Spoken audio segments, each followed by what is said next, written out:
우리가 함께 보고 있는 이 에베소서를 사도 바울이 쓴 목적 가운데 하나는 하나님의 위대한 목적을 우리로 하여금 알도록 하는 데 있습니다.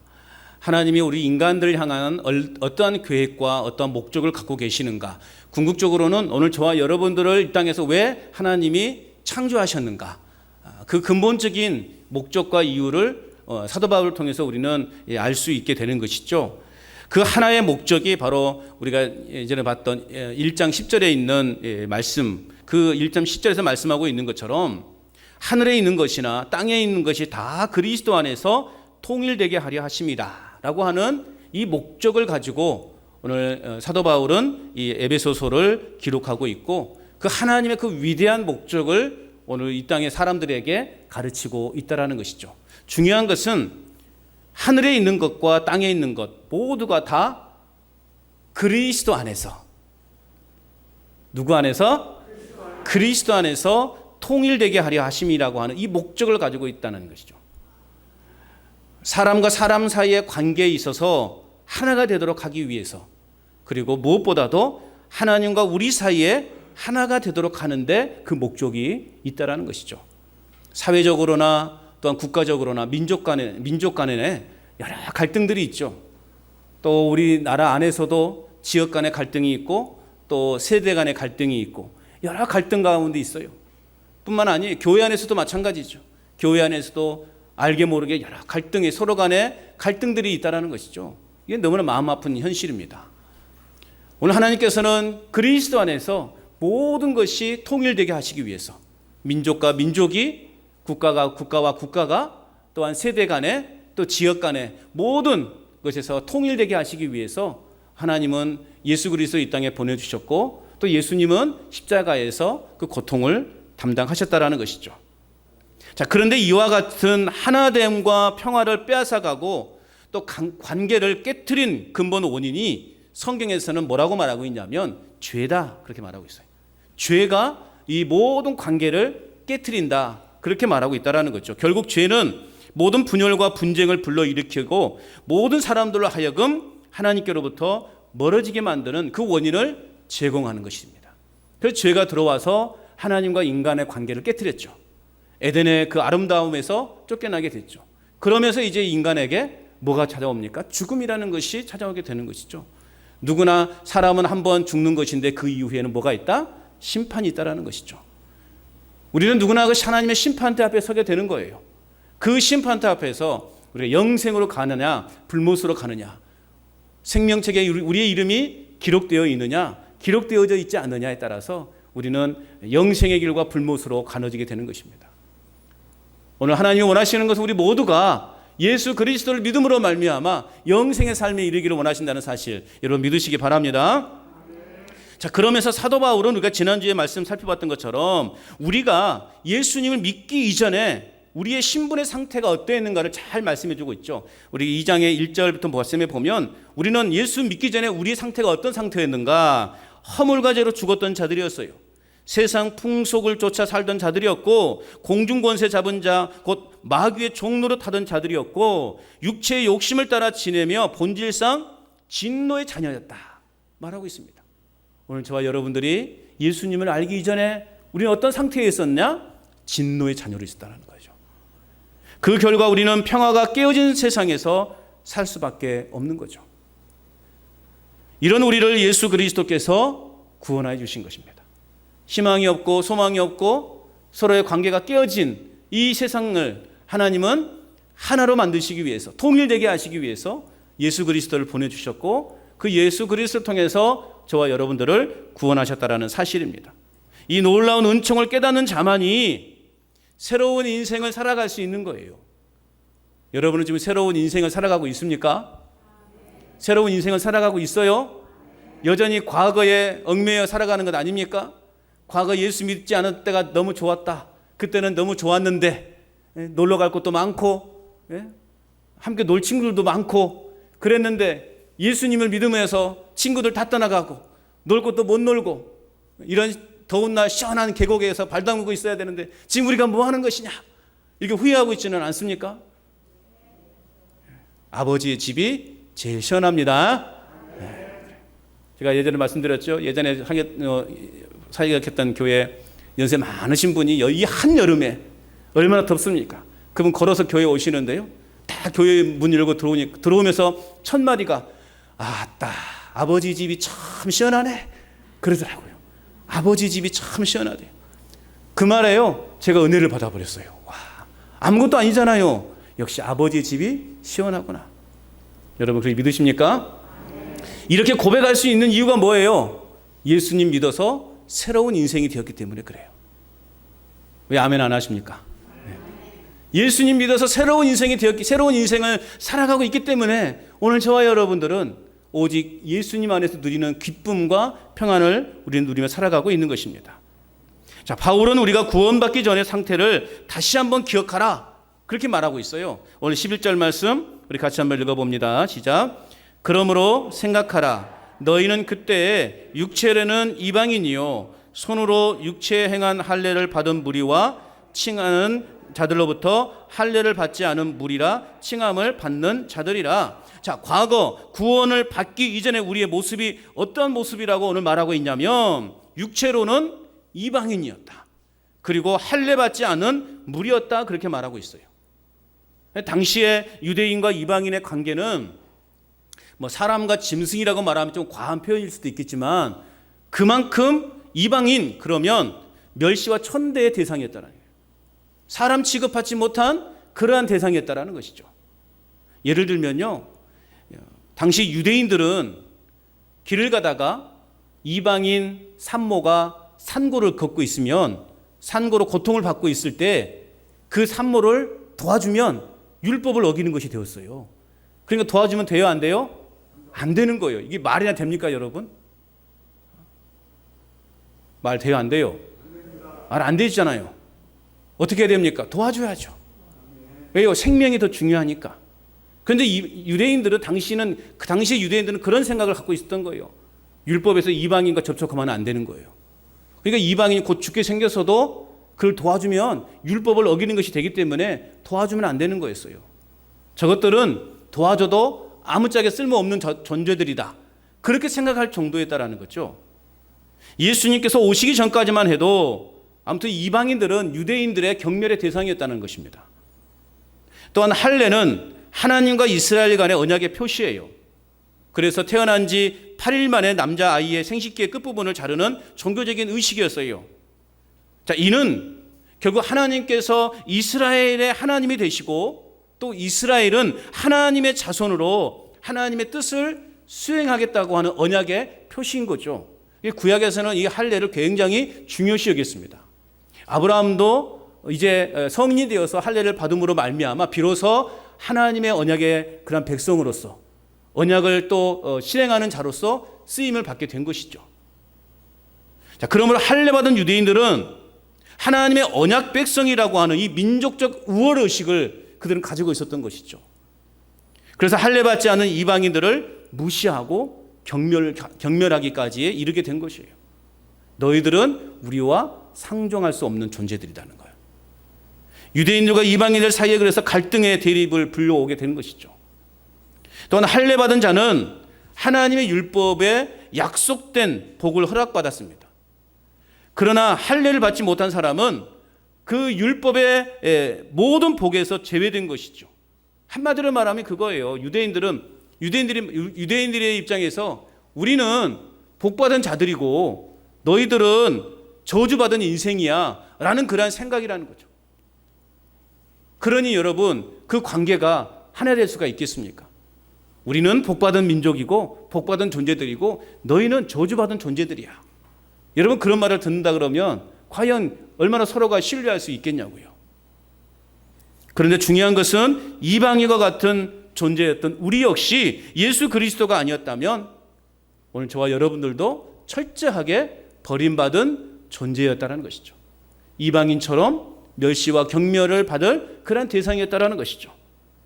하나님의 복의 약속과는 무관하게 비참한 인생을 살 수밖에 없는 그러한 존재들이었다는 거예요. 그러므로 여러분 이 구원받은 삶이 우리에게 얼마나 값진 것이고 또 얼마나 귀한 은혜인가를 여러분 믿으시기 바랍니다. 그렇게 벌어질 인생, 벌어져와 같은 인생이었는데 예수 그리스도로 말미암아 우리의 인생이 아주 소중한 존재, 고귀한 존재, 구원받은 존재가 되었으니 여러분 이것만큼 여러분 감사할 일이 어디 있냐고요. 이방인이었고 또 할례 받지 못한 우리의 비참한 모습, 오늘 12절에서는 보다 좀 구체적으로 말씀하고 있죠. 12절 말씀을 또 읽어봅니다. 시작. 그때 너희는 그리스도 밖에 있었고 이스라엘 나라 밖의 사람이라 약속의 언약들에 대하여는 외인이요 세상에서 소망이 없고 하나님도 없는 자이더니. 그때가 언제예요? 예수님을 알기 전에, 예수님을 믿기 전에 어떤 존재였냐면 그리스도 밖에 있었다라는 거죠. 그리스도 밖에 있었다라는 말은 뭐예요? 하나님의 구원의 대상이 아니었다라는 것입니다. 우리의 인생의 죄를 대속하시고 우리를 구원해 주신 예수 그리스도가 없다라고 하는 것, 이것은 곧 우리에게는 어떤 희망도 그리고 소망도 없이 스스로 멸망당하는 그러한 비참한 존재였다라는 것을 오늘 우리에게 다시 한번 가르쳐주고 있습니다. 그나마 소망이 있다고 하면 그게 뭐냐? 이 땅의 것들이라는 거죠. 여러분 이 땅의 것들은 어떻습니까? 시간이 지나면 변하는 것이죠. 시간이 지나면 지나가는 것들이 있죠. 또 시간이 지나면 허무하게 사라져 버리는 것들이 있죠. 여러분 그러한 것들이 우리의 인생의 진정한 소망이 될 수 있겠냐고요. 우리는 언젠가는 사라져 버리고 소멸되어 버리고 없어질 것들에 우리의 목숨을 내놓고 살고 있지는 않습니까? 그것은 우리를 영원히 책임져 주지 못하는 거예요. 우리가 영원히 함께하지 못하는 것이에요. 하나님 없는 삶이야말로 정처 없이 떠도는 인생이요 또 가장 비참한 인생의 실상임을 오늘 12절에서는 우리에게 잘 보여주고 있습니다. 여러분 예수 믿는 것이 우리의 진정한 소망이심을 믿으시기 바랍니다.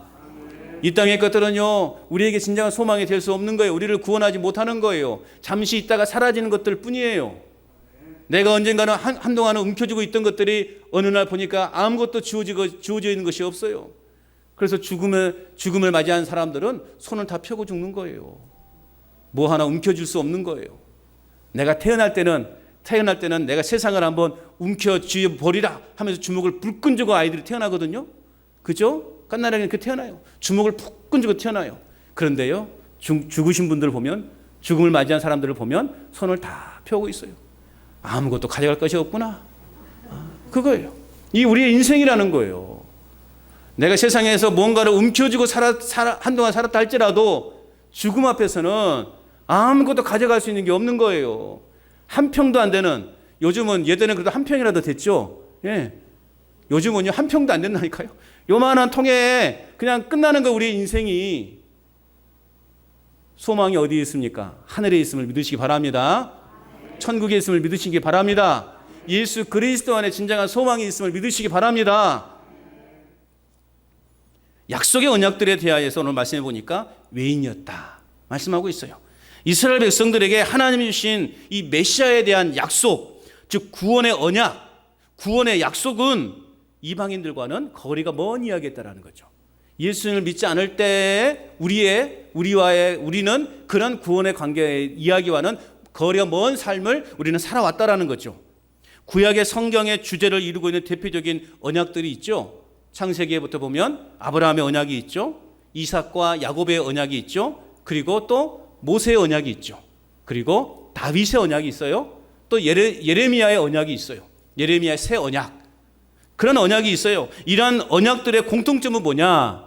이런 모든 언약들의 공통점은 메시아를 통한 구원의 축복에 관한 내용들이에요.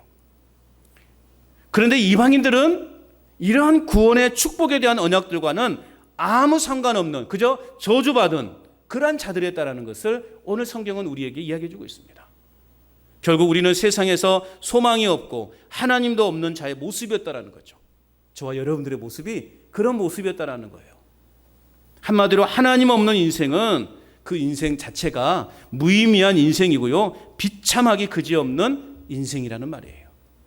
또 오늘 말씀에도 보니까 하나님도 없다 또는 신이 없는 이라고 번역할 수 있어요. 당시 이방인들은요 많은 신을 섬겼기 때문에 신이 없다라고 그렇게 말할 수 없어요. 다만 이들은 이스라엘의 하나님을 알지 못했고 하나님의 생명에서 떠났던 자들이에요. 그렇기 때문에 그들에게는 여러 많은 신들이 있었지만 참 신이 없었다라는 거죠. 여러분, 우리 민족들도 보면 참 많은 신들을 섬겨요. 우리 구례 지역만 해도 아무튼 많이 있대요. 예? 우상도 많이 있고 다른 타 종교, 다른 신들이 많은 신을 섬기는 그런 지역이라고 그러더라고요. 우리 민족도 그런 여러 많은 신을 섬겼어요. 저도 어릴 적 보니까요, 저희 어머니께서도요, 절기마다 이제 요즘 말 우리 이제 교회 용어로 절기 때 되면 항상 어떤 의식을 치르시더라고요. 지난번에 말씀드렸지만 매일 아침마다 정어새도 없고 손 비비고, 또 이제 동짓날이면 팥죽 먹잖아요. 팥죽을 왜 먹어요, 여러분? 귀신 쫓아내려고 먹는 거 아니에요. 귀신이 팥을 싫어한다며요.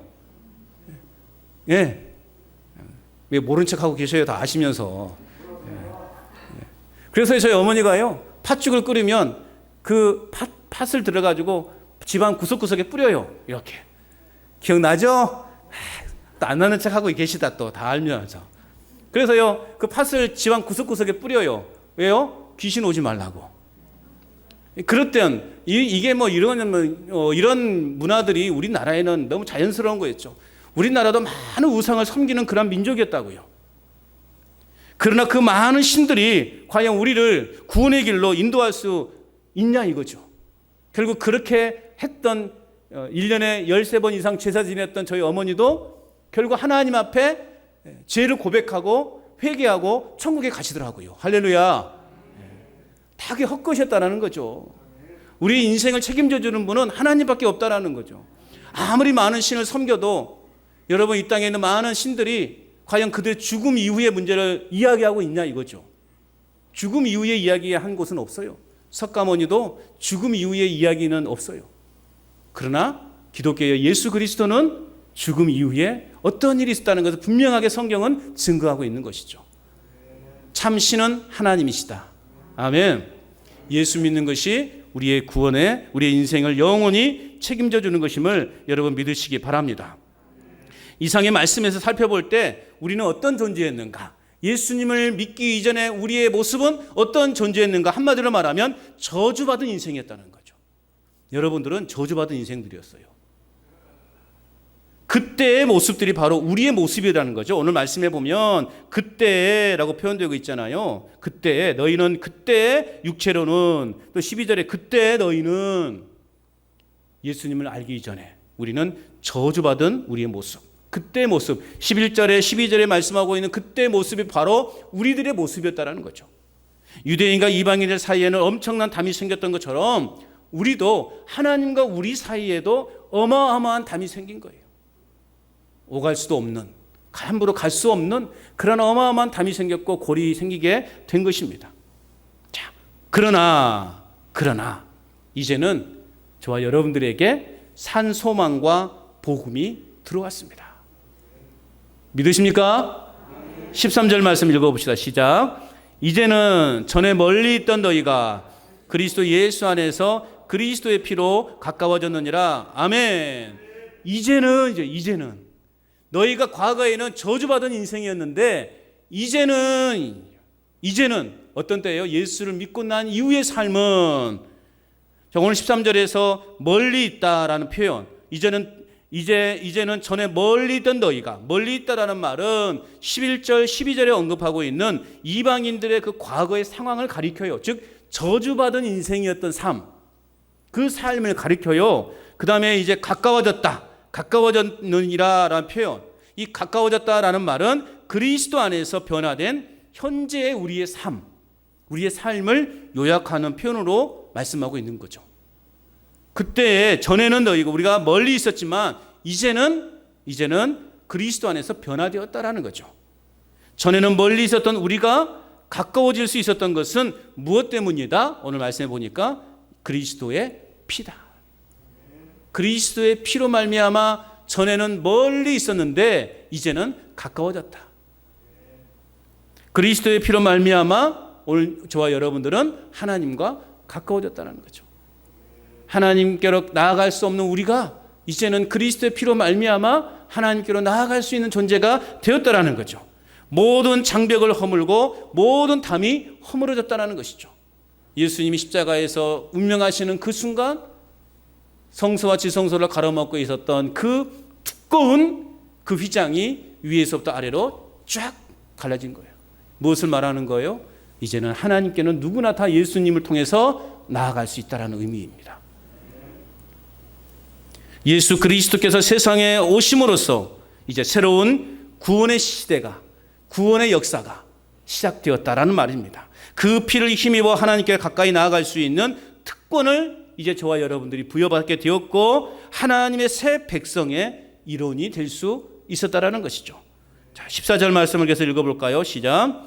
그는 우리의 화평이신지라 둘로 하나를 만드사 원수된 것 곧 중간에 막힌 담을 자기 육체로 허시고 아멘. 자, 우리의 화평이신 예수 그리스도께서 막힌 담을 허심으로 이방인과 유대인이 한 몸이 되게 하셨어요. 그리고 이방인과 하나님 사이를 화목하게 하셨다는 거죠. 담에 해당하는 헬라어 뜻은요, 담을 쌓다, 울타리를 치다, 그런 의미를 담고 있어요. 예수님 당시 성전 뜰에는요, 이방인 뜰이 있었고 또 유대인의 이스라엘의 뜻을 분할하는 그 칸막이가 쳐 있었어요. 그래서 그 칸막이에는 뭐라고 되어 있냐면 이방인이 들어올 수 없다, 이방인은 들어올 수 없다라고 하는 그 문구가 딱 붙어져 있었어요. 그러니까 이 유대인들과 이방인들은요, 명확하게 구분되어 있었다라는 거죠. 이방인들은 하나님의 성전으로 함부로 들어갈 수도 없는 그런 상황이었다라는 거죠. 하나님을 더 가까이 뵙고 싶어도 뵐 수 없는 그런 상황이었다라는 거죠. 결국 이 담은 이방인과 유대인 사이의 갈등의 골을 더욱 깊어지게 했다라는 거죠. 그러나 이제는 그리스도께서 십자가에서의 그 구속의 사역을 통해서 이러한 갈등의 벽, 분열의 벽이 다 허물어졌다는 겁니다. 예수 그리스도의 복음이 들어가는 곳에는 모든 그리스도인들이 십자가 앞에서 동일한 위치에 서 있게 되는 것입니다. 이제 우리는 그 예수 그리스도 안에서 그냥 한 몸인 거예요. 한 형제요 자매인 거예요. 여기에서는 뭐 세대 간의 갈등, 뭐 빈부의 격차, 많이 배우고 못 배우고 그게 여러분 있지 않아요. 그것을 따지는 곳은 교회가 아닌 거예요. 우리 교회는 그것을 따지는 교회가 아닙니다. 단지 교회 공동체의 질서를 위해서 목사가 있고 장로가 있고 권사가 있고 집사가 있는 것이지 그게 무슨 계급이 아니라는 거죠. 저나 여러분들이나 똑같은 하나님의 성도이다. 여러분, 성도만큼 좋은 이름이 없다라는 거 여러분 기억하시기 바랍니다. 예수 그리스도의 십자가 아래에서는 결코 영원한 반목과 원수가 있을 수 없다라는 거죠. 왜냐하면 15절 말씀 읽어봅니다. 15절 시작. 법조문으로 된 계명의 율법을 폐하셨으니 이는 둘로 자기 안에서 한 세 사람을 지어 화평하게 하시고. 여러분, 옛날 양반 제도가 있었을 때는 양반은 돈으로 종을 살 수가 있었죠. 종된 사람은 양반의 소유임을 보증하는 그 노예문서, 노비문서라고 하는 것을 가지고 있었어요. 이 종이 자유의 몸이 되기 위해서는 어떤 방법이 필요할까요? 이 종이 자유함을 잊기 위해서는 자유한 신분, 자유로운 신분을 얻기 위해서는 그 노비문서를 가지고 있는 주인이 그 노비문서를 그냥 불에 태워버리거나 없이해버리면 그 노예는요 자유의 몸이 되는 거예요. 자, 예수님 당시 이방인들 역시 이 노비문서와 같은 율법이요 그들에게는 족쇄가 되어서 꼼짝 못하도록 했던 거죠. 엄격하게 구분되어 있어서. 그래서 아까도 말씀드렸지만 산모가 길 가다가 상고로 고통을 당하고 있을 때도 이방인이 아니면 도움을 받을 수 없는 그런 상황이었다라는 거죠. 율법이라는 것이 그렇게 우리를 족쇄처럼 꽉 얽매이고 있었다라는 것입니다. 이와 같이 이방인이었던 우리가 이제 자유의 몸이 되게 한 것은 뭐냐? 바로 이방인이 되게 하셨던 그 노비문서와 같은 그 율법을 폐하는 것이었어요. 그래서 이제는 더 이상 율법에 얽매인 죄인의 신분으로 살아가는 것이 아니라 이제 저와 여러분들은 예수 그리스도를 통해서 마음껏 자유를 누리며 살아가는 자유의 몸이 되었다라는 것이죠. 죄의 그 얽매여 있는 쇠사슬에서 풀려나서 우리는 이제 마음껏 자유를 누리며 살아갈 수 있는 그 자유로운 몸, 영적 자유를 누리며 살아갈 수 있게 되었다라는 거죠. 오늘 성경에서는 율법을 폐하셨다고 말씀하고 있는데 사실은 예수님께서 오신 것은 그 율법을 아예 없이 하시러 오신 것이 아니라 그 율법의 완성이 되신 거예요. 그래서 로마서 10장 4절 보면 그리스도는 모든 믿는 자에게 의를 위하기 위하여 율법의 마침이 되시느니라. 이제는 그 뭔가 이렇게 율법에 기록되어져 있는 그것 따라 살아가는 것이 아니라 내 자체가 율법이라는 거죠. 예수님은 내 자체가 율법이다. 나로 말미암지 않고는 아버지께로 올 자가 없다. 내가 길이고 곧 진리다. 나는 부활이고 생명이다. 나를 믿으라. 예수님이 말씀하고 있는 거예요. 이제는 나만 믿으면 되는 것이다라는 것을 예수님이 보여주실 거예요. 이 율법을 폐하신 것이 아니라 율법, 그 불완전한 율법을 완성시키러 오신 것이라는 거예요. 예수님이 십자가에 피 흘리심으로 원수된 것을 십자가로 소멸하셨습니다. 예수님은 막힌 담을 허시기 위해서 당신을 십자가에 바치신 거예요. 이것이 바로 하나님의 사랑이고 이것이 곧 주님의 은혜인 것입니다. 따라서 합시다. 십자가는 하나님의 사랑이고 주님의 은혜이다. 아멘. 십자가는 그래서 하나님의 사랑의 증거고 주님이 은혜예요. 오늘 이런 화해와 하나됨의 역사가 우리 교회뿐만 아니라 우리가 살아가는 삶의 현장에서도 동일하게 나타나야 하는 것입니다. 예수를 믿는 우리로 하여금 하나님의 자녀가 된 우리로 하여금 모든 분열과 분쟁과 갈등의 요소들을 제거하고 거룩한 그 사명을 감당해 나아가는 우리 모두가 되어야 돼요.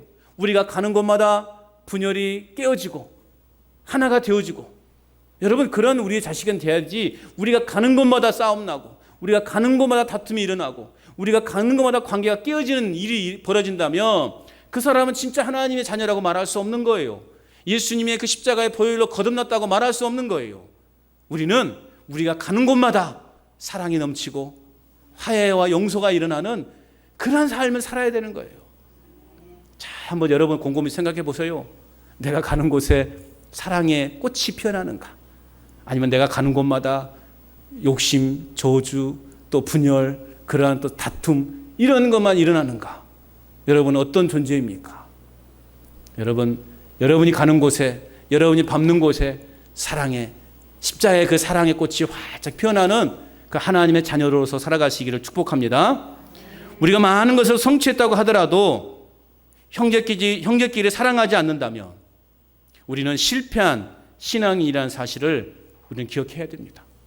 아무리 우리가 예수님을 오래 믿었어도 내가 교회를 오랫동안 다녔다 할지라도 화해가 일어나지 않고 분열이 일어나고 갈등의 요소가 계속 발생한다면 우리의 신앙은 잘못된 거예요. 예수님 믿는 사람답게 우리는 하나님의 그 용서와 사랑을 우리의 삶에서 실천할 수 있어야 돼요. 깨어진 관계가 회복될 수 있도록 만들어야 돼요. 여러분 형제 간에도 아무튼 알게 모르게 서로 갈등하며 살아가는 형제 간들 얼마나 많습니까? 그 가정이 뭐가 되겠냐고요. 예수님을 믿고 있어도 그렇게 여러분 살아간다니까요. 그건 예수님 제대로 믿는 거 아니에요. 예수님을 제대로 믿는다 그러면 그런 관계였다가 그런 관계였을지라도 이제는 화해의 관계가 되어야 되는 거예요. 그래서 우리 가정이 주님의 은혜 안에서 화평의 가정이 되어야 되는 거예요. 평화가 임하는 가정이 되어야 하는 것입니다. 여러분 진짜 예수님 믿는 사람이 되시길 바랍니다. 진짜 하나님 자녀다운 삶을 살아가시기를 축복합니다. 자, 16절에서 18절 말씀 여러분 같이 한번 읽어봅니다. 시작. 또 십자가로 이 둘을 한 몸으로 하나님과 화목하게 하려 하심이라. 원수된 것을 십자가로 소멸하시고 또 오셔서 먼 데 있는 너희에게 평안을 전하시고 가까운 데 있는 자들에게 평안을 전하셨으니 이는 그로 말미암아 우리 둘이 한 성령 안에서 아버지께 나아감을 얻게 하려 하심이라. 아멘. 십자가는 다시 한번 말씀드리지만 원수된 것을 소멸하는 사건이에요. 십자가는 하나님과 우리의 인간과의 깨어진 관계를 회복해 줌으로써 하나 되게 한 사건이 바로 십자가 사건인 거예요. 동시에 유대인과 이방인이 하나가 되게 한 사건이 바로 십자가의 사건인 거죠. 그래서 십자가는 이웃 사랑과 하나님 사랑이 포함되어 있는 거예요. 그래서 우리가 이웃을 내 몸과 같이 사랑하지 못한다면, 하나님을 향해 내가 열심으로 사랑하지 못한다면 우리는 완벽한 십자가를 이루지 못한 삶을 살고 있는 거예요. 완벽한 십자가를 이루기 위해서는 이웃을 내 몸과 같이 사랑하는 삶을 살아야 돼요. 무엇보다 하나님을 최고로 여기는 삶을 살아가야 하는 것입니다. 이러한 삶이 십자가를 완성하는 삶이라는 겁니다. 이것은 곧 인간과의 관계를 회복하는 것이다 라는 것을 우리는 기억해야 됩니다. 하나님은 예수 그리스도의 십자가로 가까이 있는 자나 먼 데 있는 자에게나 주님은 평안을 전하셨어요. 예수님의 관심은 유대인들에게 있는 것이 아니라 이방인들에게 있었다는 것이죠. 소외받은 자들, 사마리아인들, 그런 자들을 위해서 예수님이 더 가까이 지내셨어요. 죄인들, 세리들, 사회적으로 소외당한 자들, 그들을 향해서 예수님은 더욱더 애절한 마음을 가지셨고, 그들의 구원을 위해서 예수님은 십자가에서 어쩌면 못 박히셨는지도 모르겠어요. 유대인들, 자칭 유대인이라고 말하는 자들, 바리새인과 서기관들, 성경에 대해서, 구약 성경에 대해서 통달하고 있는 자들에 대해서는 예수님께서는 아주 가차없이 나무라셨어요. 화 있을진저 이 독사의 자식들아.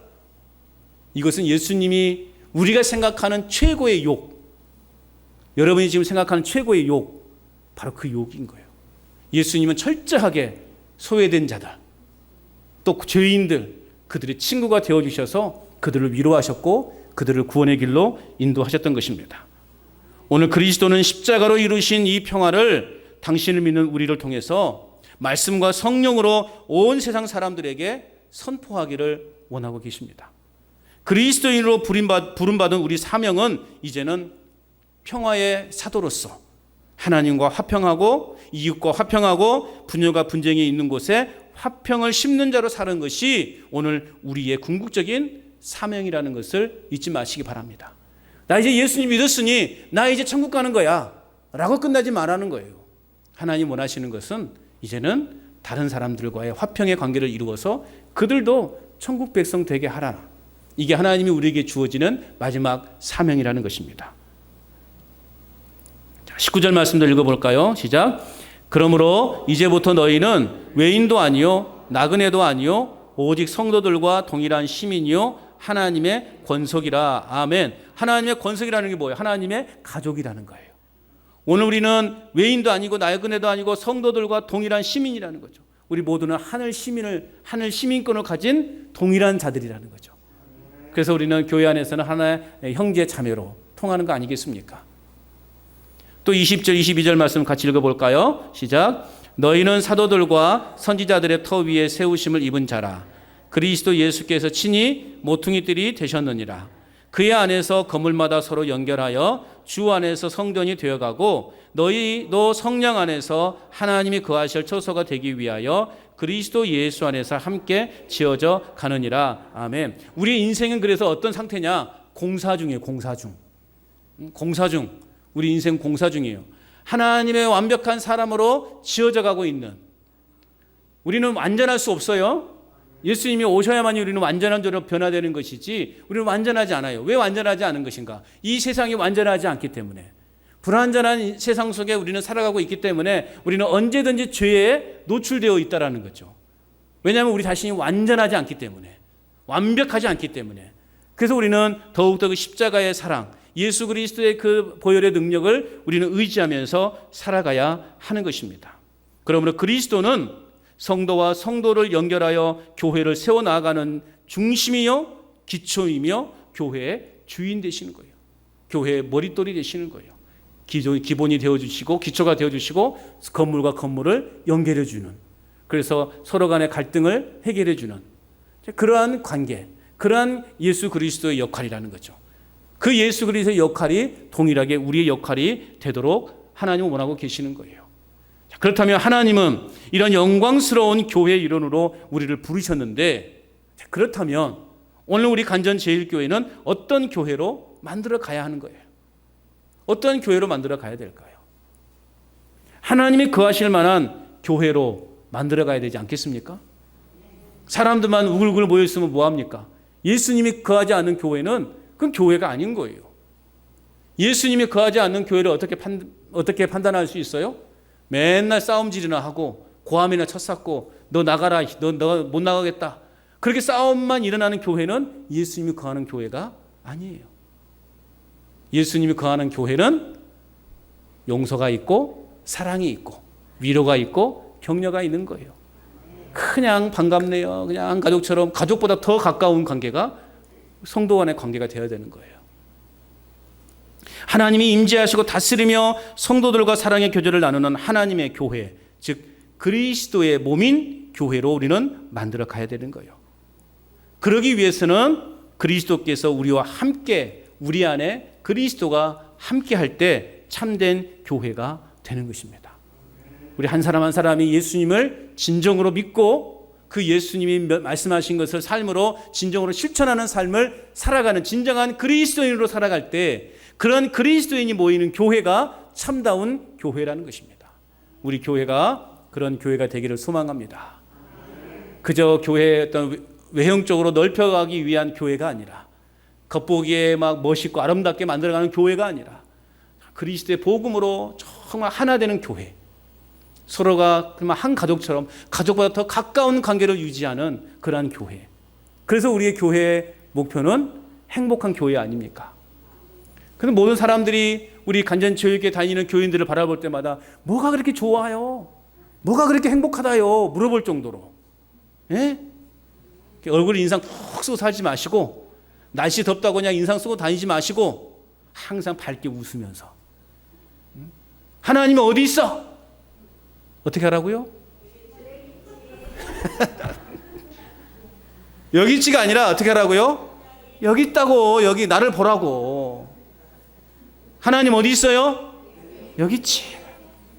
나를 보면서 하나님의 형상을 볼 수 있도록. 할렐루야. 그런 교회가 정말 멋진 교회 아닙니까? 그런 교회 간전체육교회인 줄로 믿습니다. 그래서 사람들이 관심을 가지고 교회를 나오는 것이지, 교회 안에서만 은혜 받고 동네 돌아가서는 내 마음대로 살아버린다면 누가 여러분 우리 간전체육교회를 나오겠냐고요. 내가 예수 믿으시오 교회 갑시다 말하지 않아도 알아서 따라온다니까요. 그 사람이 진짜 멋있는 사람이에요. 그 사람이 진짜 그리스도인인 거예요. 그 사람이 진짜 하나님의 자녀인 거예요. 우리 교회가 그런 교회가 될 수 있기를 축복합니다. 제사장 엘리의 아들들은요, 제사장만 취하는 재물을 마음대로 갈취했어요. 그리고 마음대로 성전 안에서 죄악을 행함으로 하나님의 영광이 떠나가 버렸어요. 그러자 블레셋이 쳐들어왔어요. 이 엘리의 아들들은 여호와의 법궤를 앞세우고 전쟁터에 나갔어요. 당시에는요, 이방인과 전쟁할 때 여호와의 법, 하나님 언약궤를 앞에 들고 딱 나가면 전쟁에 이겨버렸거든요. 이 엘리의 아들들은 똑같이 하나님 여호와의 법궤를 들고 전쟁에 나갔어요. 그런데 이미 하나님의 영광이 떠나가 버렸잖아요. 하나님의 영광이 떠나가 버렸기 때문에 하나님이 함께하지 않는 법궤는 그냥 나무짝에 불과한 거예요. 하나님의 영광이 머물러야 그게 법궤가 되는 것이고, 하나님의 영광이 머물러야 그 교회가 되는 것이지, 하나님의 영광이 떠나버리면 이건 교회가 아니라 그냥 건물에 불과해요. 마을 회관과 같은 거예요. 하나님이 함께하지 않는 법궤는 결국 블레셋에 빼앗겨 버리게 되고 자신들은 그 전쟁에서 죽고 말았어요. 하나님이 함께하지 않으셨기 때문에. 오늘 마지막으로 21절 22절 말씀에 보면 성전이 되어가고와 지어져 가느니라 그렇게 말씀하고 있어요. 우리의 화평이신 예수 그리스도의 피로 하나님과 하나됨, 그리고 사람들과의 하나됨을 이룬 자답게 우리 각 개인이 성령이 거하시는 초소가 되어서 거룩한 성전으로 우리는 계속해서 지어져 가야 하는 것입니다. 이러한 자들이 모인 우리 교회가 바로 구속의 은총의 사역들을 잘 감당하는 교회가 되는 것이고, 그러한 교회로 지어져 가게 될 때 하나님의 성령이 거하시는 거룩한 교회가 될 수 있는 거예요. 여러분, 우리 교회가 하나님의 영이 임하시는, 하나님이 늘 함께 하시는 거룩한 교회가 될 수 있기를 축복합니다. 그러기 위해서는 여러분 한 분 한 분의 마음이 거룩한 성전이 되어져야 돼요. 여러분 마음에 예수님을 온전히 모시고 살아가야 돼요. 나 예수님 믿습니다 라고 하는 이 확신이 여러분 가운데 있어야 되는 거예요. 그런 분들이 한 분 한 분 모일 때 우리 교회는 거룩한 하나님의 교회가 되어가는 것입니다. 여러분, 십자가의 도를 외면하는 교회는 교회가 될 수 없습니다. 그리스도의 십자가의 도 위에 굳건히 세워질 때 그 교회는 세상의 그 어떤 풍파 앞에서도 무너지지 않는 교회가 될 수 있는 것입니다. 여러분, 우리의 화평이신 예수 그리스도를 우리 삶의 주인으로, 또 우리 교회의 주인으로 온전히 모셔드림으로 말미암아 우리 교회가 그런 놀라운 역사를 나타내는 아름다운 성전, 그리고 우리 자신 또한 아름다운 성전으로 살아가는 저와 여러분 될 수 있기를 주님의 이름으로 축원합니다.